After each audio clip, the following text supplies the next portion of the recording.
25 cc's a day of just gear, dude.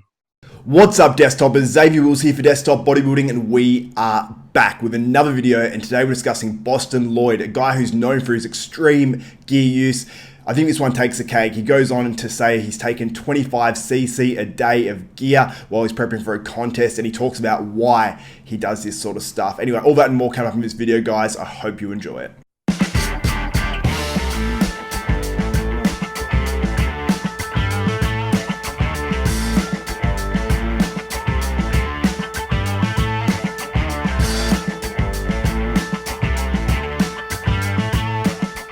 What's up, Desktopers? Now, before we get into this video, I encourage you guys to please smash that like button. It's a thumbs up. It really does help me out if you do like and appreciate this content. Also, subscribe and hit that notification bell button. That way you'll be notified of every video that goes up for myself, Xavier Wills at Desktop Bodybuilding. We've got bodybuilding news, bodybuilding history, bodybuilding contest previews and reviews, and my opinion pieces on a few different things as well, including this video. So Bostin Loyd put this out. It was on a channel called Austrian Powers. I love that name, by the way, so credit to you. He interviews Bostin Loyd, and Bostin pretty much from the get-go, a couple minutes into this video, talks about his extreme gear usage and the most he's used, and he used up to 25cc a day of gear. Now, to put that into perspective, that's 2.5 vials a day. So we're talking about the 10 mil or 10cc, cc and mil, same deal.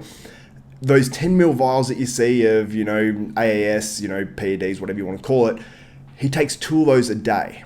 So he's talking a combination of water-based stuff, oils, all that sort of stuff. And he actually did mix them together, and here's the result on his arm. And he got it infected and didn't see the doctor and all that sort of stuff. And the dude was lucky to not lose his arm in reality. So this is a huge amount of gear. So, not many people use 2.5 vials in a week. This guy was doing it every day, according to what he says anyway. And honestly, I don't even know if to believe him, because let's put this into perspective. I'm going to play the video as well very soon where he actually talks about this. So even if it was just 100 meg per mil or per cc, this guy would have been taking 2,500 meg of gear per day. And that's if it's only 100 meg per mil. A lot of his stuff's 250 or 200 and stuff. So if it's just 100 meg per mil, it's 2,500 meg per day, which makes 17,500 meg per week.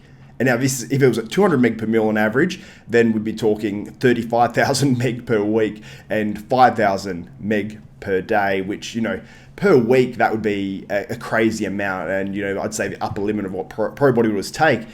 Now, I know what some pro bodybuilders take, and I know it's not near this much. I know Bostin believes many of these guys maybe don't tell the truth, and maybe they don't tell the truth about what they're truly taking, but this just seems extreme. So I'm going to play that footage now so you guys can hear it directly from Bostin himself. I always resort back to experimenting, but I'll tell you what, I'm 27 now. When I used to do crazy high dosages from 20 to 21 to 23, was when I really pushed crazy gear. That was what do you consider crazy? Dude, like for my 2015 show where I looked like shit, I ran the most gear I've ever ran. I worked up to 25 cc's at the very end. This is how sickening this is to even say this. 25 cc's a day of just gear, dude. Steroids, and I'm talking about that includes like painful water-based, like test suspension, trend suspension, water-based Winnie. I mean, dude, like I was doing like 3 cc's of Primo a day, 3 cc's of Trend a day, 3 cc's Masteron. I mean, dude, it got to. I remember it got to the point where I was using the 6cc syringes, and I was loading like 12 cc's into each glute for like a little bit, and my glutes were so inflamed. Yeah. And just to get out of the house, dude, I was in so much pain. And I didn't look good either.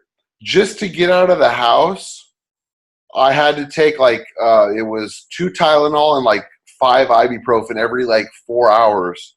Fuck. That was just to get out of the house to train, dude. Let alone I couldn't tie my shoes. I was so sore. And then on the worst part, dude, is I was so weak in the gym. And I think it was because I was so hammered with all this oil. Dude, I was like squatting like the 25s on each side, like a couple weeks out, like struggling. Dude, it was a mess. But like I said, man, and like that gear too that I used was like really quality. Like we had it tested. And like I remember I started off at like the prep with like only a couple cc's, a day. And then I think I got up to like 3,000 milligrams of test at the end, and I just looked like a complete water buffalo. But that was the craziest experiment I ever done, man. I never calculated how many milligrams total I used for that show. But it was bad. It was bad, man. So there it is, directly from Bostin Loyd's mouth himself. And the other thing I thought about as well is how much would this cost? So if we're talking just say US, I'm guessing vials are around maybe $50 at a good price, maybe 75, I'm not too sure. Just say they're $50, and that's being very moderate in terms of pricing, US dollars. That's just under $1,000 just in injectables a week. Now that's pretty crazy, and that doesn't include things like maybe if he was taking any fat burners, which I'm sure he was because he's prepping for a comp while he did this. So you had fat burners on the top, you maybe add some growth in there. I don't know if he's doing much slim or anything like that. You're talking about probably maybe $1,200, maybe $1,300, and that's why I want to get Bostin on so I can actually discuss this with him to actually find out how much all this stuff cost him, because he's very open about obviously gear usage, as you can see by the video that he recorded. But it's just, to me, it's just crazy, and it does worry me for his health. And I want to I'm sort of apprehensive about doing this video because I don't want to encourage anyone to do anything silly and be like, oh, he's alive doing this. If I did half the amount, I'd be sweet. Everyone's body is different. We've seen guys, pass away from extreme gear usage and gear related things. You got Rich Pianas, a whole slew of other guys as well that have passed from gear related issues in terms of heart attacks and things like that. So I really hope Bostin doesn't continue to take things to these extremes, because he does have a child now as well. So I do think about that, and I'd hate to see anything happen to the dude, because he actually is a very charismatic, seems like a very cool guy, but maybe some of the stuff he's putting out there, there's debate whether it's irresponsible, if it hurts bodybuilding and things like that. So another thing he actually goes on to talk about is he believes that his extreme gear usage is an illness. So I'll play that now. But as far as having a kid, it hasn't changed the dosages or my mindset, because I think that as a person of who I am, it's something that I'm just going to have to grow out of.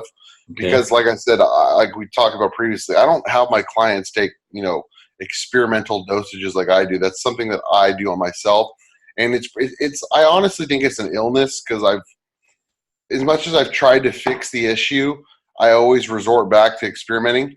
So I want to get your guys' opinion on that. So do you think it's an illness that Bostin Loyd actually has? It's something in his head where he just wants to do these extreme things on himself? Because he says in this interview as well, he doesn't do it on his clients. I actually prep currently one of his previous clients, and he wasn't doing anything too extreme. I mean, some of his SEO stuff, which is site enhancement oil, was a little bit extreme, a little bit too much than that I would like, and it sort of did hurt one of my clients. But he doesn't do these crazy extreme things on his clients. He experiments on himself, and then maybe if it's really good or whatever, he might say, hey, you could try this. I'm not too sure, but I want to get Bostin on. Bostin said to email him in a couple of months to get him on. I want him on sooner. So guys, let him know and comment below if you want to see Bostin Loyd on this channel for an interview. I know some of you guys might not care. I know some of you guys might not be as interested in this video, so please don't just dislike it because you don't like Bostin or whatever. I'm just giving my opinion and sort of giving a bit of a health warning as well, that this stuff just isn't safe, doing that crazy amount of gear, the amount of pressure that it'll put on your heart. And he actually talks about it in this interview as well. I won't include all the footage, but the link is in the description as well. He talks about all the crazy stuff he does in terms of, and his blood pressure, what went on with that. He has had the arm infection and all that sort of stuff. So it's, maybe it hasn't sort of got him yet, but maybe if his blood pressure continues to be super high and he has issues like that, maybe it will eventually get him. Maybe he will have a heart condition. Maybe he will have a heart attack. I pray that he doesn't, especially for his family as well. But that is obviously the reality of something that can happen. Also, I just want to give a shout out as well to Kobe Bryant and his family. Obviously the sad passing as well. I'm representing today in my Lakers jersey. I am going to be selling this as well because I really don't need it, and I do have a family of my own. This is a hardwood classic, original, authentic. It's on eBay. The link's in the description as well, and I'm selling it because I just don't need it, and it would be better to go towards my family. I know there's some massive Kobe fans out there, and honestly, I'm more of a LeBron fan growing up, so it doesn't mean as much to me as it might mean to some other people. So if you guys want this jersey or are interested in it or anything, just click the link in my description. It's on eBay. You can bid on it and whatnot as well for those super Lakers fans. So just very sad for his family and everything that they're going through as well at the moment, losing obviously Kobe's daughter and himself. It's just heartbreakingly sad. And me being an NBA fan, I've watched a lot of Kobe Bryant, and I love listening to his motivational things and stuff as well. And I went for a walk this morning, and I put in my headphones. I listened to Kobe talking and some interviews from him, and he had something called the Mamba mentality. So if you guys can take that into your day, and had that Mamba mentality where I think there's a quote saying something like, put him in a ring with a bear, and he's like, pray for the bear. Because he's got that Mamba mentality, never give up, never say die attitude. And I think that's really cool. And that's something you can take into your everyday life with bodybuilding, with business, whatever it is, you can take it into your life. So anyway, just a little thought from me as well. And if you guys want to bid on that as well, the link is in my description also. So thank you guys so much from the bottom of my heart. No shout outs this episode, but there will be shout outs on the next episode. And sorry I have missed a few days as well of videos. They will be back though every day as well. So also make sure you like this video, give it a thumbs up if you like and appreciate this content. It's much appreciated from me. Also subscribe and hit that notification bell button. That way you'll be notified of every video that goes up for myself, Xavier Wills at Desktop Bodybuilding. We've got bodybuilding news, bodybuilding history, contest previews, reviews, all that good stuff, and opinion pieces obviously like this one as well. So that's it for another video. From the bottom of my heart, thank you guys so much. For Xavier Wills, Desktop Bodybuilding, we are out.